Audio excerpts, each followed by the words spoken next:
ফেসবুকে একজন সফল কন্টেন্ট ক্রিয়েটর যিনি খুব কম সময়ের মধ্যে ফেসবুকে সফলতা অর্জন করেছেন। তিনি ফেসবুক যে অফিসিয়াল পেজ আছে ফেসবুকের সঙ্গে একটি কোলাবোরেশন করেছেন। সেই কোলাবোরেশনে তিনি যে বিষয়টি উল্লেখ করেছেন এখানে, তিনি কিভাবে সফল হয়েছেন, তিনি কিভাবে কাজ করেছেন, এই সম্পূর্ণ বিষয় তিনি এখানে তুলে ধরেছেন। আপনারা দেখতে পাচ্ছেন এই যে একদিন আগে একদিন আগেই ইনি এই কোলাবোরেশনটা করেছেন ফেসবুকের যে অফিসিয়াল পেজ আছে সেখানে। তো এখানে ইনি বলেছেন ক্রিয়েটর কেস স্টাডি, মানে উনি কিভাবে সফল হয়েছেন এবং ফেসবুক থেকে খুব দ্রুত কিভাবে ইনি এই যে বড় একটা অ্যাচিভমেন্ট তিনি কিভাবে করতে পেরেছেন সেই সম্পূর্ণ বিষয় তিনি এখানে আলোচনা করেছেন। এবং তিনি কি কাজ করেছেন এবং কিভাবে কাজ স্টার্ট করেছিলেন এবং কিভাবে কাজ করেছেন ফেসবুকে, সম্পূর্ণ বিষয়টি তিনি এখানে তুলে ধরেছেন। কিন্তু এই বিষয়গুলোর মধ্যে তিনি একটি বিষয় এখানে আদার্স যে ক্রিয়েটর আছে ফেসবুকে তাদের জন্য এখানে তিনি তিনটে অ্যাডভাইস দিয়েছেন। এখানে বলা হয়েছে অ্যাডভাইস ফর আদার ক্রিয়েটর। তিনি এই যে তিনটে বিষয় এখানে উল্লেখ করেছেন, এই তিনটে বিষয় কিন্তু খুবই গুরুত্বপূর্ণ। ইনি যে এই তিনটে বিষয় তুলে ধরেছেন, এই কমিউনিটি ফেসবুকের যে কমিউনিটি গাইডলাইন্স কিন্তু এই বিষয়টি কিন্তু গুরুত্ব দেয় বা কমিউনিটিও কিন্তু এটাই বলে।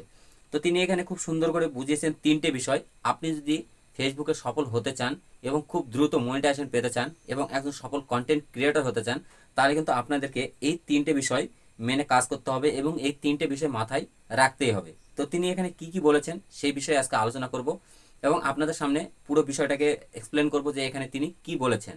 আর আপনি যদি একজন কন্টেন্ট ক্রিয়েটর হতে চান, আপনাকে কিন্তু এই তিনটে বিষয় মাথায় রাখতেই হবে এবং জানতেই হবে।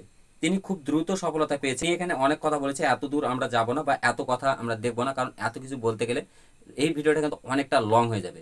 তো তাই এত কিছু দেখবো না, আমরা শুধু এখানে সিম্পলি দেখবো যে ইনি যে তিনটে অ্যাডভাইস দিয়েছেন, এখানে তিনটে বিষয় যে উল্লেখ করেছেন, এই তিনটে বিষয় আমরা দেখবো এখানে তিনি কি বলেছেন। তো চলুন বেশি কথা বাড়াবো না, ভিডিওর মেন টপিকে চলে যাই। তো ভিডিওর মেন টপিকে যাওয়ার আগে প্রতিনিয়ত যেটা বলে থাকি, ভিডিওটি যদি ভালো লাগে অবশ্যই ভিডিওতে একটা লাইক দেবেন, আর চ্যানেলে নতুন হয়ে থাকলে অবশ্যই চ্যানেলটিকে সাবস্ক্রাইব করবেন। তো চলুন বেশি কথা বাড়াবো না, এখানে তিনি কি কি বলেছেন সেটা একটু দেখে নেব। তো ইনি এখানে প্রথমে যে বিষয়টি উল্লেখ করেছেন, এখানে কি বলেছেন, engage back, response to comments, reply to message and build a community, not just a following. তো শুধু ফলোয়ার্স বাড়ালেই হবে না, এখানে তিনি তিনটে বিষয় উল্লেখ করেছেন। যেমন এখানে তিনি প্রথমে বলেছেন রেসপন্স টু কমেন্টস। তো যারা আপনার ভিডিওতে কমেন্ট করছে প্রতিনিয়ত, তাদের কমেন্টে রেসপন্স দিন এবং রিপ্লাই টু মেসেজ, যারা মেসেজ করছে আপনাকে তাদের মেসেজের রিপ্লাই দিন। এবং আরও একটি বিষয় বলেছেন এখানে, and build a community, community build up করুন। দেখুন, কেউ যদি আপনার ভিডিওতে কমেন্ট করে, আপনি যদি তার কমেন্টের রিপ্লাই করেন বা আপনাকে কেউ যদি পার্সোনালি মেসেজ করে, সেই মেসেজের যদি আপনারা রিপ্লাই দেন, বা কেউ হয়তো আপনার কাছে কিছু জানতে চেয়েছে, আপনি যদি তাকে সেই বিষয়টি মেসেজের মাধ্যমে জানান, বা এই যে আপনি যে ভিডিও বা ফটো পোস্ট করছেন সেখানে যারা কমেন্ট করছে সেই কমেন্টের রিপ্লাইয়ের মাধ্যমে আপনারা যদি তাদের সাথে এঙ্গেজ থাকেন, তাদের সাথে যদি টুকটাক কথা বলেন, তাহলে কিন্তু অটোমেটিক এই কমিউনিটি কিন্তু বিল্ড হবে। এটা স্বাভাবিক জিনিস। আপনি যত কার সঙ্গে এঙ্গেজ থাকবেন বা আপনার সঙ্গে যত বন্ধুরা এঙ্গেজ থাকবে, ততই কিন্তু কমিউনিটি বিল্ড আপ হবে, এটা স্বাভাবিক জিনিস। তাই তিনি বলেছেন যে সবসময় চেষ্টা করবেন যারা কমেন্ট করছে আপনার ভিডিওতে তাদের প্রত্যেকটা কমেন্টের রিপ্লাই দেওয়ার। দেখুন, আমরা কর্মজীবী, আমরা প্রত্যেকেই হয়তো পার্সোনাল কাজ করি বা সবারই কাজ থাকে। তো এই কাজের মধ্যেও যতটুকু সময় পাবো, যতটুকু পারবো চেষ্টা করব প্রত্যেকটা কমেন্টের রিপ্লাই না দিতে পারলেও কিছু কিছু কমেন্টের রিপ্লাই দেবো, তাদের সাথে এঙ্গেজ তৈরি করব, বা যারা মেসেজ করছে তাদের মেসেজের রিপ্লাই দেবো, তাদের সঙ্গে একটা কথোপকথন শুরু করব। তারা কিছু জানতে চাইলে তাদেরকে সেটা যতটা সম্ভব, যতটা জানা আছে ততটা জানানোর চেষ্টা করব। এতে করে বন্ধুদের সঙ্গে কিন্তু এঙ্গেজিংটা বাড়বে, আর এই এঙ্গেজিংটা বাড়াতে পারলে কিন্তু আপনাদের কমিউনিটি অটোমেটিক বিল্ড আপ হবে। এবং দ্বিতীয় নম্বরে তারা কি বলেছে, always experiment with your content. একদম খুব সুন্দর একটা দামি কথা বলেছেন এখানে, এই বিষয়টা কিন্তু খুবই গুরুত্বপূর্ণ। Always experiment with your content. আপনি যে কন্টেন্ট নিয়ে কাজ করছেন, যে কাজগুলো ফেসবুকে করছেন, এগুলো সবসময় অলওয়েজ এক্সপেরিমেন্ট করুন।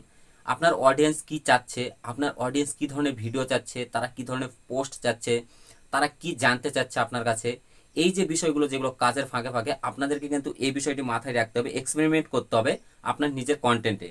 আপনি যে সমস্ত কাজ ফেসবুকে করছেন এই বিষয়গুলোর উপর সবসময় এক্সপেরিমেন্ট করবেন। এবং ফেসবুকের যে আপনাদের প্রফেশনাল ড্যাশবোর্ড আছে, যেখানে ইনসাইট আছে, সেখানে আপনাদেরকে দেখতে হবে সেখানে ফেসবুক থেকে কি বলছে, আপনার কোন ভিডিও কোন পোস্ট কতটা পার্সেন্টেজে যাচ্ছে, এই যে বিষয়গুলো যেগুলো আছে এই বিষয়গুলোর উপর কিন্তু আপনাকে নজর রাখতে হবে। কারণ এগুলো থেকে যদি আপনি নজর না রাখতে পারেন তাহলে কিন্তু ফেসবুকে কখনোই সফলতা পাবেন না।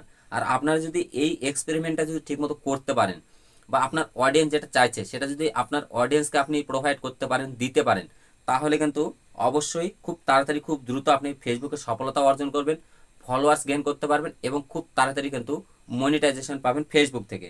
তার নিচে যে 3 নম্বরে যেটা বলা হয়েছে, উনি 3 নম্বরে কি বলেছেন, এনজয় দ্য প্রসেস। মানে এখানে যে কথাটি উনি উল্লেখ করেছেন, এখানে বলতে চেয়েছেন যে আপনি যে কন্টেন্ট তৈরি করছেন বা ফেসবুকে যে কাজ করছেন, এটা কিন্তু আপনি প্রফেশন হিসাবে নিয়ে আনন্দের সহিত করবেন। দেখুন, আপনি একটি রিলস বানাচ্ছেন, রিলস বানানোর সময় আপনার যদি মন বা ধ্যান মানসিকতা যদি অন্য দিকে থাকে বা আপনার মুড অফ থাকে, সেই মুহূর্তে যদি আপনি একটা ভিডিও বানান, সেই ভিডিওটা কিন্তু খুব সুন্দর বা খুব ভালো আপনি করতে পারবেন না। সেই ক্ষেত্রে কিন্তু আপনার ভিডিওটি কিন্তু অডিয়েন্স দেখবে না বা আগ্রহী প্রকাশ করবে না দেখার। কারণ আপনি যখন আনন্দের সহিত নিজের মনের মধ্যে যখন আনন্দ থাকবে, আপনার ভালো লাগছে কাজটি করতে বা ভিডিওটি শ্যুট করতে আপনার ভালো লাগছে, সেই মুহূর্তে যদি আপনি কোনো ভিডিও বানান, সেই ভিডিওটা কিন্তু খুব সুন্দর হয়, সেই ভিডিওর কিন্তু দেখার আগ্রহী কিন্তু সবাই রাখে। এবং আপনি ভিডিও বানানোর পর আপনারা নিজেরাও চেষ্টা করবেন সেই ভিডিওটি 2-4 বার দেখার, যে ভিডিওটি কেমন হয়েছে। যদি আপনার কাছে আপনার কন্টেন্ট, নিজের কন্টেন্ট ভালো লাগে, অবশ্যই আরও বন্ধুদেরকে ভালো লাগবে। কারণ আপনার সামনে যদি অন্য কোনো অডিয়েন্সের ভিডিও বা অন্য কোনো ক্রিয়েটরের ভিডিও আসে, সেই ভিডিওটা যদি আপনার ভালো না লাগে, তাহলে আপনি কিন্তু সেই ভিডিওটা দেখবেন না, স্ক্রল করে কিন্তু উঠিয়ে দেবেন। তাহলে এতে করে কিন্তু আপনার এঙ্গেজিংটা কমে যাচ্ছে। তাহলে আপনারা চেষ্টা করুন সবসময় মনের মধ্যে আনন্দ নিয়ে যে কাজটি আপনি করছেন সেটাতে একদম 100% দিয়ে কাজটি করার চেষ্টা করবেন।